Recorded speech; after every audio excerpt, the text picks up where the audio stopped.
ദുരന്തം ഉണ്ടായ സമയങ്ങളിലാണെങ്കിൽ നമ്മളെല്ലാവരും അവിടെയുള്ള ആളുകൾക്ക് പ്രത്യേകമായിട്ടൊരു കരുതൽ നൽകിയിട്ടുണ്ടായിരുന്നു. ഇപ്പോൾ നമ്മളെല്ലാവരും തിരക്കുകളിലേക്ക് ആയിപ്പോയ സമയങ്ങളിൽ അവർക്ക് വേണ്ടത്ര ശ്രദ്ധ കൊടുക്കാൻ കഴിയുന്നില്ല എന്നുള്ളതാണ് നമുക്ക് അതിൽ നിന്നൊക്കെ മനസ്സിലാവാൻ പറ്റുന്നത്. അറിഞ്ഞിട്ടില്ല, മോനെ നല്ല ഭക്ഷണമൊക്കെ കഴിച്ച് സലാം പറഞ്ഞ് കിടന്ന കുട്ടിയാണ്. ഒറ്റ രാത്രി കൊണ്ട് സർവ്വതും നഷ്ടപ്പെട്ട മനുഷ്യരാണ് വയനാട്ടിലെ ചൂരന്മല മുണ്ടക്കൈ നിവാസികൾ. ഇപ്പോഴും ഞെട്ടിക്കുന്ന ആ സംഭവം കഴിഞ്ഞിട്ട് 4 മാസമായി. ആ ദിവസങ്ങളിൽ കേരളവും ഇന്ത്യയും ലോകമെമ്പാടുമുള്ള മലയാളികളും വയനാടിനൊപ്പം ചേർന്നു. അവരെല്ലാ വിധത്തിലും സഹായിച്ചു. പ്രധാനമന്ത്രി നരേന്ദ്രമോദി അടക്കമുള്ള കേന്ദ്രമന്ത്രിമാർ, ഇന്നത്തെ പ്രതിപക്ഷ നേതാവ് രാഹുൽ ഗാന്ധി എന്ന് തുടങ്ങി കേരളത്തിലെ സർവ്വമന്ത്രിമാരും അവിടെ തമ്പടിച്ച് ആ മനുഷ്യരോടൊപ്പം അവരുടെ കഷ്ടതയിൽ നിന്നു എന്നുള്ള കാര്യത്തിൽ നമുക്കൊന്നും തർക്കമില്ല. പക്ഷേ പതിയെ ഒരു 10-20 ദിവസവും 30 ദിവസമൊക്കെ കഴിഞ്ഞപ്പോഴേക്ക് പതിയെ അവിടെ നിന്ന് എല്ലാവരും അകന്നു തുടങ്ങി. അവർ ആ ദുരിതം പേറേണ്ടി വന്നവർ എന്ന് പറഞ്ഞാൽ കൂടെ പിറന്നവർ, സർവ്വരെയും നഷ്ടപ്പെട്ട് ഒറ്റപ്പെട്ടു പോയ മനുഷ്യരടക്കം നിരവധി പേർ തങ്ങളുടെ ജീവിതകാലം മുഴുവൻ സമ്പാദിച്ച എല്ലാം നഷ്ടപ്പെട്ട് വിറങ്ങലിച്ച് നിൽക്കുന്ന ആ മനുഷ്യർ ഇന്നവിടെ ഒറ്റപ്പെട്ട് കഴിയുകയാണ്. ശരിക്കും ഒരു 1.5 ആയി കഴിഞ്ഞാൽ നെറ്റ് ഉണരും. പിന്നീട് ഞങ്ങൾ ഉറങ്ങാറില്ല. അതിനുവേണ്ടി ഞാൻ ഉറക്കഗുളിക കഴിക്കാറുണ്ട്. കാരണം ഞാനെന്നല്ല, ആ നാട്ടിലെ ഒരു 80% പേരും ഇതുപോലെയുള്ള ജീവിതത്തിലേക്ക്, ദുരന്ത ജീവിതത്തിലേക്ക് പോയിക്കൊണ്ടിരിക്കുകയാണ്. നല്ല ഉറക്കിലായിരുന്നു, അവനൊന്നും അറിഞ്ഞിട്ടില്ല. മോനെ നല്ല ഭക്ഷണമൊക്കെ കഴിച്ച് സലാം പറഞ്ഞ് കിടന്ന കുട്ടിയാണ്. രാവിലെ എണീച്ചപ്പോൾ കൂടെ ഇല്ല. അവനെ ഞാൻ ചേർത്ത് പിടിച്ചിരുന്നു, ടീഷർട്ടിൽ ചേർത്ത് മുറുക്കെ പിടിച്ചിരുന്നു. അവനും വെള്ളം അടുത്തേക്ക് എത്തിയപ്പോൾ അവനെന്തോ ചെവിയിൽ അറിഞ്ഞിട്ടുണ്ട്, എന്തോ ഒരു ശബ്ദം ഉണ്ടെന്ന് അറിഞ്ഞെന്ന് തോന്നുന്നു. എൻ്റെ അടുത്തേക്ക് കടന്നു. അപ്പം ഞാനും അവൻ്റെ അടുത്തേക്ക് കടന്ന് അവൻ്റെ ടീഷർട്ട് മുറുക്കെ പിടിച്ചു. പക്ഷെ വെള്ളം അങ്ങനെ കട്ടിലോടെ കൊണ്ടുപോയപ്പോൾ ഞാനും അങ്ങ് കമിഴ്ന്നപ്പോൾ എൻ്റെ കയ്യിൽ നിന്ന് അങ്ങ് വിട്ടുപോയി. ഇവരുടെ മുമ്പിലാണ് നമ്മൾ കുറേ ഫണ്ടുകളുടെ പേര് പറയുന്നത്. SDRF, NDRF, CMDRF എന്നീ തുടങ്ങിയ കുറേ പേരുകൾ പറയുന്നത്, അതിൻ്റെ നിയമത്തിൻ്റെ കുരുക്കുകൾ പറയുന്നത്, ചില മെമ്മോറണ്ടത്തിൻ്റെ പേരുകൾ പറയുന്നത്, ചില നിവേദനങ്ങളുടെ പേരുകൾ പറയുന്നത്. ഈ മനുഷ്യരുടെ മുഖത്ത് നോക്കി നമുക്ക് എങ്ങനെ അത് പറയാൻ കഴിയുക? ആർക്കു വേണ്ടിയാണ് ഈ നിയമങ്ങൾ? നിയമങ്ങൾ മനുഷ്യന് വേണ്ടിയല്ലേ? എല്ലാം നഷ്ടപ്പെട്ടവർ 4 മാസം കഴിഞ്ഞ് എല്ലാം മറക്കാൻ വേണ്ടി ശ്രമിക്കുന്ന ആ മനുഷ്യരുടെ മുഖത്ത് നോക്കി ഇനിയും പരസ്പരം പോരടിക്കാതെ ഈ നേതാക്കന്മാർ എന്തെങ്കിലും അവർക്ക് എത്രയും വേഗം ചെയ്തു കൊടുത്ത് അവരെ ഒന്ന് കൈപിടിച്ച് അവരെ ഒരു എന്താ പറയേണ്ടത്, അവരുടെ ജീവിതോപാധി കണ്ടുപിടിച്ച് അവർക്ക് താമസിക്കാൻ ഒരിടം കണ്ടുപിടിച്ച് ആരോടും കെഞ്ചാതെ അവർക്ക് ജീവിക്കാൻ, അഭിമാനത്തോടെ ജീവിക്കാൻ, അവർ ജീവിച്ചിരുന്ന ആ മണ്ണിലൊരിടം കൊണ്ട് കാണിച്ചു കൊടുക്കാൻ നമുക്ക് കഴിഞ്ഞില്ലെങ്കിൽ നമ്മൾ മനുഷ്യരാണെന്ന് പറഞ്ഞിട്ട് എന്താണ് കാര്യം? എന്നാൽ ദുരിതാശ്വാസ പ്രവർത്തനങ്ങളിൽ എല്ലാ രാഷ്ട്രീയവും മറന്ന്, എല്ലാ രാഷ്ട്രീയ വൈരാഗ്യങ്ങളും മറന്ന് എല്ലാവരും ഒത്തൊരുമിച്ചൊരു കാഴ്ച കേരളം കണ്ടു. അതൊരു ലോകത്തിന് തന്നെ മാതൃകയായിരുന്നു എന്ന് എല്ലാ മാധ്യമങ്ങളും പാടിപ്പുകഴ്ത്തി. എന്നാൽ അധികം വൈകാതെ തന്നെ ഈ നേതാക്കളുടെ എല്ലാം രാഷ്ട്രീയ വൈരം പുറത്തേക്ക് വരികയും അതെല്ലാം പിന്നീടുള്ള പ്രവർത്തനങ്ങളിൽ പ്രതിഫലിച്ചു തുടങ്ങുകയും ചെയ്തു എന്നുള്ള കാഴ്ചയാണ് നമ്മൾ കാണുന്നത്. ആ ദിനങ്ങളിൽ വാരിക്കോരി സഹായങ്ങൾ ഓഫർ ചെയ്യായിരുന്നു. ഞങ്ങൾ അത്ര ചെയ്യാം, ഇത് ചെയ്യാം, ഇത്ര വീട് കെട്ടിക്കൊടുക്കാം, അത്ര തുക കൊടുക്കാം, ഞങ്ങൾ സ്ഥലം വാങ്ങാം, ബിൽഡിംഗ് കെട്ടാം, അങ്ങനെയുള്ള 100 വാഗ്ദാനങ്ങളായിരുന്നു. എന്നാൽ എല്ലാം ഗവൺമെൻറ്റിൻ്റെ ഒരു കൊടക്കീഴിലാവട്ടെ എന്നുള്ളൊരു നിശ്ചയപ്രകാരം ഒരു വലിയ ടൗൺഷിപ്പ് എന്നുള്ള 2 ടൗൺഷിപ്പ് മാതിരി ആ കുടുംബങ്ങളെയെല്ലാം പുനരധിവസിപ്പിക്കണമെന്നുള്ളൊരു തീരുമാനത്തിന് പുറകിൽ എല്ലാവരും ഒരുമിച്ചു സ്നേഹവായ്പയോടെ. ഇന്ത്യയിലെമ്പാടു നിന്നും വയനാട്ടിലേക്ക് സഹായഹസ്തം ഒഴുകുകയായിരുന്നു, ഭക്ഷണമായിട്ടും വസ്ത്രങ്ങളായിട്ടും എല്ലാം. പക്ഷെ പിന്നീട് സംഭവിച്ചത് എന്താണ്? അതെല്ലാം കുന്നുകൂടി അരിച്ച് പുഴുവരിച്ച ഭക്ഷണ പദാർത്ഥങ്ങൾ വിതരണം ചെയ്യുന്നൊരു കാഴ്ച നമ്മൾ കണ്ടു. തുണികളെല്ലാം അവിടെ കെട്ടിക്കിടക്കുന്നുണ്ടോ എന്ന് നമുക്കറിയില്ല, ആവശ്യക്കാരിലെത്തുന്നുണ്ടോ എന്ന് നമുക്കറിയില്ല. എന്തായാലും അവരെ അതിവേഗം വാടക വീടുകളിലേക്ക് ഷിഫ്റ്റ് ചെയ്തു എന്നുള്ള, ക്യാമ്പുകളിൽ നിന്നെല്ലാം ഷിഫ്റ്റ് ചെയ്ത് സ്കൂളുകളെല്ലാം തുറന്ന് അത്തരം പ്രവൃത്തികൾക്ക് അതിവേഗത ഉണ്ടായിരുന്നു എന്നുള്ള കാര്യത്തിൽ തർക്കമൊന്നുമില്ല. പക്ഷെ പിന്നീടെല്ലാം കാര്യങ്ങൾ സ്വാഭാവികമായും ഒരു സർക്കാർ മുറ പോലെ കാര്യങ്ങൾ പോയി എന്നുള്ളതാണ്. പലർക്കും വീട്ടുവാടക കിട്ടുന്നില്ല, 6000 രൂപ അനുവദിച്ചത് പലർക്കും കിട്ടുന്നില്ല എന്നുള്ള കംപ്ലയിൻ്റ് ഉണ്ട്. അതിനൊക്കെ ഒരു സൊല്യൂഷൻ കണ്ടെത്താൻ പറ്റുമായിരിക്കും. അത്തരം പരാതികളുണ്ടെങ്കിൽ തീർപ്പാക്കാനും പറ്റുമായിരിക്കും. പക്ഷേ വിഷയം അവിടെയൊന്നല്ല. ഇവരെ പുനരധിവസിക്കണമെങ്കിൽ, റീഹാബിലിറ്റേഷൻ നടത്തണമെങ്കിൽ വലിയൊരു തുക വേണം. കാരണം എന്താ, ഇത്രയും കുടുംബങ്ങൾ, 1000-ഓളം പേര് താമസിച്ചിരുന്ന 1000-ഓളം പിന്നെ വീടുകളുണ്ടെന്നാണ് പറയുന്നത് അവിടെ. അപ്പോൾ എത്ര ആൾക്കാരുണ്ടാവും നമുക്ക് ഊഹിക്കാവുന്നത്. പലരും ഇപ്പം ഇന്നില്ല. എന്നാൽ പോലും അവരെല്ലാം പുനരധിവസിപ്പിക്കണമെങ്കിൽ 2000-ഓളം കോടി രൂപ വേണമെന്നാണ് കേരള ഗവൺമെൻറ്റിൻ്റെ കണക്ക്.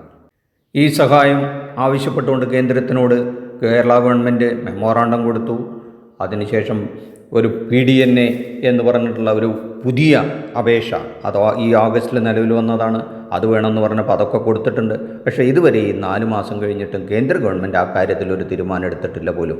കേരളത്തിലെ ഹൈക്കോടതി തന്നെ ഇതിന് സ്വമേധയാ കേസെടുത്തതായാണ് നമുക്ക് അറിവുള്ളത്. അതിൻ്റെ വാദം തുടർന്നുകൊണ്ടിരിക്കുകയാണ്. എത്ര കൊടുക്കും നിങ്ങൾ എത്ര ചിലവാക്കും, കേന്ദ്രം എത്ര ചിലവാക്കും, സംസ്ഥാനം എത്ര ചിലവാക്കും, സംസ്ഥാനത്തിൻ്റെ കയ്യിൽ എത്ര പൈസയുണ്ട്, എന്തുകൊണ്ട് നിങ്ങളത് ചിലവഴിക്കുന്നില്ല, ബാക്കി എത്ര തുക കേന്ദ്രം തരണം, ഇത്തരം കണക്ക് ചോദിച്ചിട്ടുള്ള കളിയാണ്. ഈ കളികളൊന്നും തന്നെ സത്യത്തിൽ ഈ കണക്കുകളൊന്നും തന്നെ മുണ്ടക്കൈ ചൂരൽമല നിവാസികൾക്ക് ഒരു എട്ടും പിടിയില്ല. SDRF എന്ന് പറഞ്ഞാലും NDRF എന്ന് പറഞ്ഞാലും CMDRF എന്ന് പറഞ്ഞാലും അവർക്കതുകൊണ്ട് വീടുണ്ടാവില്ലല്ലോ, അവർക്ക് അവരുടെ വിശപ്പ് മാറ്റാൻ പറ്റില്ലല്ലോ, അവർക്കതിൻ്റെ തൊഴിലുണ്ടാക്കാൻ പറ്റില്ലല്ലോ, അവർക്കത് കൃഷിപ്പണി എടുക്കാൻ പറ്റില്ലല്ലോ. അപ്പോൾ അവരുടെ ആവശ്യം യഥാർത്ഥത്തിൽ അതിവേഗം ഈ കാര്യങ്ങളെല്ലാം നടന്നു കിട്ടുകയെന്നാണ്. ഈ കണക്ക് പറഞ്ഞ് അങ്ങോട്ടും ഇങ്ങോട്ടും തല്ലുപിടിക്കുന്നത് കേട്ട് കഴിഞ്ഞാൽ ഇവർക്ക് സത്യത്തിൽ ഒരു അഭിമാനമുള്ളവന് ഞങ്ങൾക്കിതൊന്നും വേണ്ട എന്ന് പറയാനായിരിക്കും സത്യത്തിൽ തോന്നുക. അഭിമാനം കൊണ്ടുണ്ട്. പക്ഷേ എല്ലാം നശിച്ചവന് ഇവരെ അല്ലാതെ ഈ ഗവൺമെൻറ്റുകളെ അല്ലാതെ മറ്റാരെയും ആശ്രയിക്കാൻ കഴിയുക. ചില നല്ല മനസ്സുകളുടെ ചില ഉപകാരങ്ങൾ അവർ ഓഫർ ചെയ്തിട്ടുണ്ട്.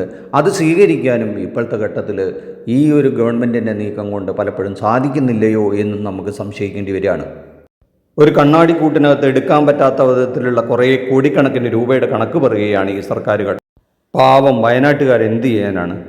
പ്രധാനമന്ത്രി വന്ന് അവിടെ ഓടിയെത്തി ആ സ്ഥലമൊക്കെ സന്ദർശിച്ചു, ഹോസ്പിറ്റലിൽ പോയി അവിടെ പരിക്കേറ്റവരെ സന്ദർശിച്ച ഒരു കുഞ്ഞിനെടുത്ത് ഓമനിക്കുന്ന മുഖമൊക്കെ ഓർമ്മയുണ്ട്. അപ്പോൾ പ്രധാനമന്ത്രി പറഞ്ഞു, പണത്തിൻ്റെ ഒരു പ്രശ്നം കൊണ്ടും ഇവിടെ ഒന്നും നടക്കാതിരിക്കില്ല, നിങ്ങളൊരു മെമ്മോറാണ്ടം അതെല്ലാം അതിവേഗം നമുക്ക് നോക്കാമെന്ന് പറഞ്ഞു പോയി. പക്ഷെ 4 മാസം കഴിഞ്ഞു, ഒരതിവേഗതയില്ല.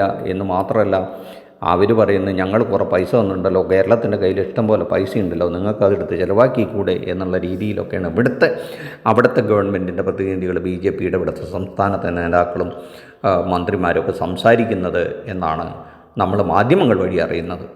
എന്നാൽ കേരള ഗവൺമെൻറ് പറയുന്നത് SDRF ഫണ്ട് ഉപയോഗിച്ച് ഈ പുനരധിവാസമൊന്നും നടക്കില്ല എന്നാണ് പറയണത്.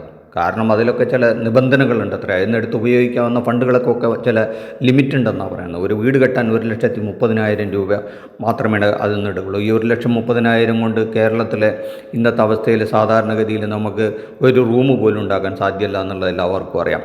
ഇവിടെ ഒരു 10 ലക്ഷമോ 15 ലക്ഷം രൂപയില്ലാണ്ട് സാമാന്യമായിട്ടൊരു ചെറിയ വീടുണ്ടാക്കാൻ പറ്റില്ല. എന്ന് മാത്രമല്ല ഈ വീട് നഷ്ടപ്പെട്ടവരൊക്കെ സാമാന്യം ഭേദപ്പെട്ട നിലയിൽ 10-30 ലക്ഷം രൂപയുടെയൊക്കെ മേലെ വില വരുന്ന അല്ലെങ്കിൽ ചിലവ് വരുന്ന വീടുകളിൽ താമസിച്ചിരുന്ന മനുഷ്യരാണ്. സാമാന്യം നല്ല നിലയിൽ ജീവിച്ചു പോരുന്നവരാണ്. അവർക്ക് അങ്ങനെ 1,30,000 രൂപ കൊണ്ട് ഒരു വീടുണ്ടാക്കാൻ സാധ്യമല്ല എന്നറിയാം. അപ്പോൾ തീർച്ചയായും അതൊരു വലിയ തുക വരും. അവർ ഉദ്ദേശിക്കുന്ന ഗവൺമെൻറ്റിൻ്റെ വിഭാവനം ചെയ്തിരിക്കുന്ന പദ്ധതി എന്തുകൊണ്ടും നല്ലതാണെന്നുള്ള കാര്യത്തിൽ തർക്കമില്ല. പക്ഷേ അതിന് അതിവേഗം കാര്യങ്ങൾ നീക്കേണ്ടതുണ്ട്. ചില നിയമത്തിൻ്റെ നൂലാമാലകളൊക്കെ നമ്മൾ മാറ്റി വെക്കേണ്ടതുണ്ട്. എന്താണോ അതിന് വേണ്ടതെന്ന് വെച്ചാൽ സ്പെഷ്യൽ പാക്കേജായി അതിന് കൊടുക്കേണ്ടതുണ്ട്. കേന്ദ്രവും കൊടുക്കേണ്ടതുണ്ട്, കേന്ദ്ര ഗവൺമെൻറ്റും സംസ്ഥാന ഗവൺമെൻറ്റും ചെയ്യേണ്ടതുണ്ട്. നല്ല വ്യക്തികളുടെ ഫണ്ട് സ്വരൂപിച്ച് എനിക്ക് തോന്നുന്നു മുഖ്യമന്ത്രിയുടെ ഫണ്ടിലേക്ക് മാത്രം ഈ ഒരു വയനാടിന് വേണ്ടി മാത്രം 680 കോടിയോളം പിരിച്ചു കിട്ടിയിട്ടുണ്ടെന്നുള്ളതാണ് ഈ CMDRFൻ്റെ സൈറ്റ് തിരഞ്ഞാൽ നമുക്ക് മനസ്സിലാവുക. ഈ ഒറ്റ കാര്യത്തിന് വേണ്ടി 680 കോടി രൂപ CMDRFൽ മുഖ്യമന്ത്രിയുടെ ദുരിതാശ്വാസ നിധിയിൽ കിടക്കുന്നുണ്ട്. അതിന്ന് കാര്യമായി ചെലവ് ചെയ്തതായിട്ട് ഇതിന് വേണ്ടി കാണുന്നില്ല.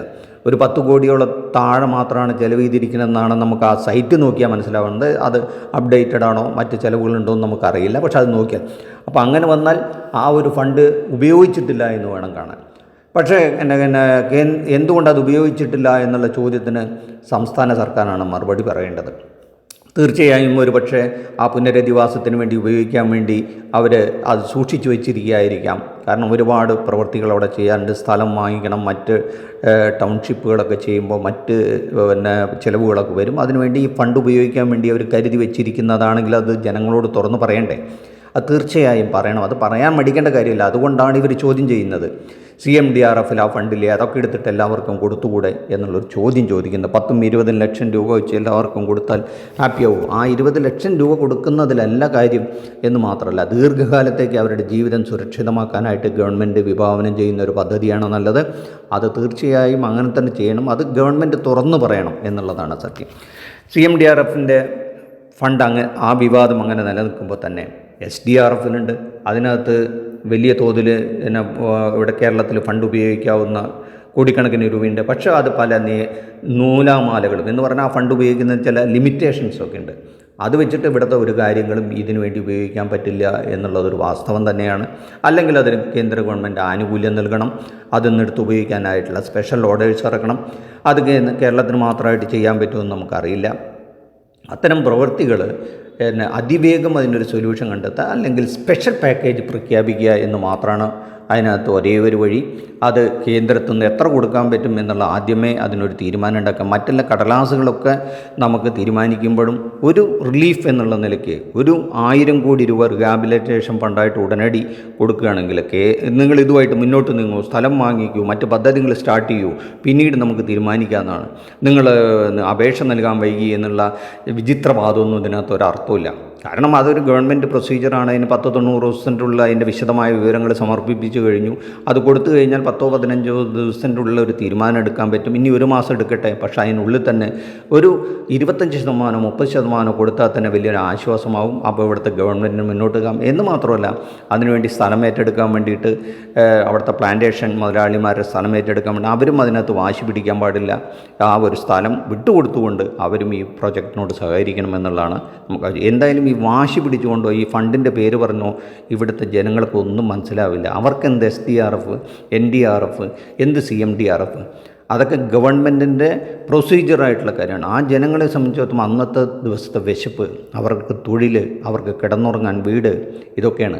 ഓരോ മാസവും കെഞ്ചി ഗവൺമെൻറ്റിൽ നിന്ന് വാടക വരുന്നുണ്ടോ നോക്കണം. ദിവസവും 300 രൂപ വെച്ച് ഒരാൾക്ക് 2 ആൾക്ക് കിട്ടും ഒരു വീട്ടിനെന്ന് പറയുന്നു. അത് എത്ര മാസം കിട്ടുമെന്ന് യാതൊരു ഉറപ്പുമില്ല. ഇത്തരം കാര്യങ്ങളെ ആശ്രയിച്ച് അനേകം കുടുംബങ്ങൾക്ക് ഒരു പ്രദേശത്ത് ജീവിക്കുക എന്നുള്ളത് സാധ്യമല്ല. ഇത് ലോൺ എടുത്ത കുറേ ആൾക്കാരുണ്ടാവും. ആ ലോൺ എഴുതി തള്ളാനായിട്ട് ഗവൺമെൻറ് പ്രത്യേകമായിട്ട് അതിനെന്തെങ്കിലും പിന്നെ ദുരന്തത്തെ പ്രഖ്യാപിക്കണമെങ്കിൽ അത് വേണ്ടത് ചെയ്യുക.